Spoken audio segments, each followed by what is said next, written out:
এটি কার্প মাছ ৩,০০০ বছর ধরে সাধনা করেছিল। একদিন এক কসাই তাকে ধরে ফেলল। কসাই যখন মাছটিকে মারতে যাচ্ছিল, ঠিক তখনই এক ছেলে তাকে থামালো। ছেলেটির মাছটির জন্য খুব মায়া হলো। সে মাছটিকে বাঁচাতে চাইল। ছেলেটি মারাত্মক অসুস্থ ছিল। তার বাঁচার সময় ছিল মাত্র ১ বছরেরও কম। তার মা ছেলের শেষ ইচ্ছা পূরণ করলেন। ছেলেটি যখন মাছটিকে হাতে নিল, সে খেয়ালই করেনি যে মাছটি সোনালি আলো ছড়াচ্ছে। এরপর সে মাছটিকে পুকুরে ছেড়ে দিল, কিন্তু মাছটি যেতে চাইছিল না। যাওয়ার আগে সে একটি আঁশ ছেলেটির জন্য রেখে গেল এবং প্রতিজ্ঞা করল একদিন সে অবশ্যই এই উপকারের প্রতিদান দেবে। ১ বছর পরে কার্পটি সাধনা সম্পূর্ণ করে মানুষে রূপান্তরিত হল। সে দ্রুত তার সেই উপকারকারী ছেলেটিকে খুঁজতে বের হলো, কিন্তু ছেলেটি তখন মৃত্যুপথযাত্রী। যে কোনো মুহূর্তে তার মৃত্যু হতে পারে। হঠাৎ ছেলেটির গলায় ঝুলানো সেই মাছের আঁশটি জ্বলে উঠল। মেয়েটি সঙ্গে সঙ্গে ছেলেটির অবস্থান টের পেল, কিন্তু সে যখন ছেলেটির বাড়ির দরজায় পৌঁছল,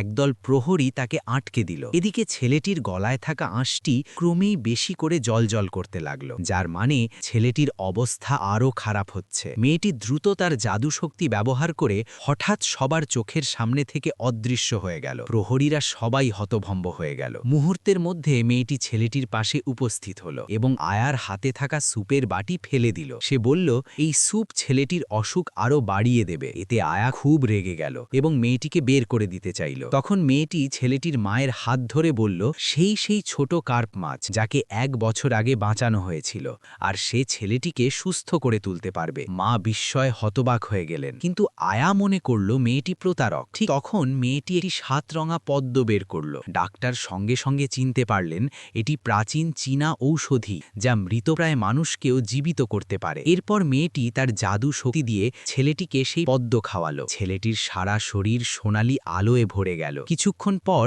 সে ধীরে ধীরে চোখ খুলল। সবাই বিস্ময়ে স্তব্ধ হয়ে গেল। মা আনন্দে কেঁদে ফেললেন। তার চোখে আনন্দাশ্রু টলমল করতে লাগল।